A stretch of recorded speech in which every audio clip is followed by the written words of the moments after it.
Hi, this is one of my first Facebook Live productions and conversation. So this is a little practice.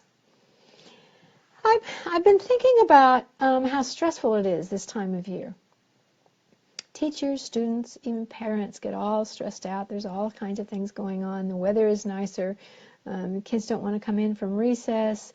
It's harder and harder for them to want to get engaged in the learning, and we teachers are, we're in there trying to stuff more knowledge, the last bit of knowledge for the end of the year into their heads before they leave for the summer, because we want to make sure that they're really ready for next year. And we have all these responsibilities, and we're scared that they're not going to get it all.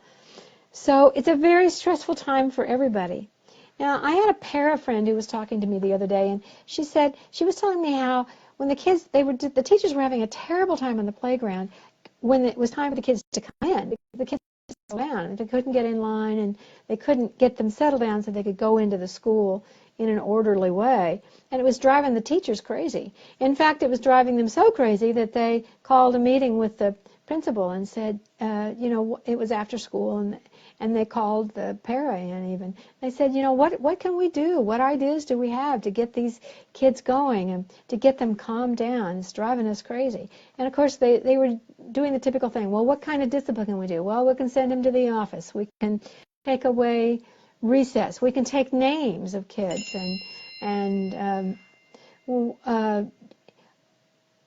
we can put the screws down on the kids. And as I was thinking about that, I was thinking, I'm not sure that that's going to really get the kids to work with you. And I think there's a different perspective. So let me offer another way to look at how to get these rowdy kids kind of back into orderliness. One way is to think about what are the ways in which you can change the environment so it's more orderly. When the kids go out and they just run wherever, it's, I don't know. And then it's hard for them to turn off that motor. So one thing is to introduce some new games, some new equipment to, teach new games, have a tetherball tournament, have a hopscotch tournament, a jump rope contest that kids can get involved in. They don't all have to be involved in it, but make the things that they're doing fun, but maybe a little more orderly, and then they won't be so scattered when it's time to finish up. A second thing is that you can take names of people instead of for bad behavior, the kids who are lining up and getting themselves calmed down before we go in. And then when you get back to the classroom, you can give those kids whose names you wrote down a smart pill, like a piece of candy or a treat of some sort. And that would then encourage the people who are lining up to have greater commitment to get themselves calmed down. Another way is to, if there's one or two that are really rowdy and causing lots of trouble and hitting and bouncing around with one or two people around them, you can take that one person under your wing, and instead of giving them a lecture, you can say, talk to them about something that is completely unrelated, or something that you ask about their pet, or what's going on well at home, or you ask them about something good in their life. It shows that you care about them and you want to get to know them better. And of course, I know you've been their teacher or para for a long time, but you're really trying to engage with them in an informal way, and that can help keep that child calmed down a little bit.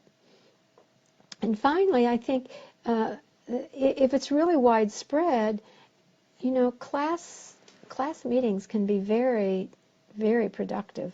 You can say, I don't know what to do. It's really important that we come in an orderly way, because other kids, we don't want to interrupt other kids in their learning. And it's hard to come into our crowded classroom with all these desks and things when people are still really, wiggly. So asking the students what they think helps them calm down. Ask some of the students that calm down, what helps you calm down? And then asking the ones who have a harder time, asking them what they think might help them. And then it becomes a community project to get everybody kind of calmed down. So I hope this gave you a few good ideas, and I hope that you will. These kinds of ideas are ones that spawn from our new book, Releasing Leadership Brilliance. It's right here, and the fourth chapter we talk about reducing barriers to student learning, and sometimes it's just helping kids learn how to control themselves. So anyway, I hope to see you again, and so it's sign off for now. Bye.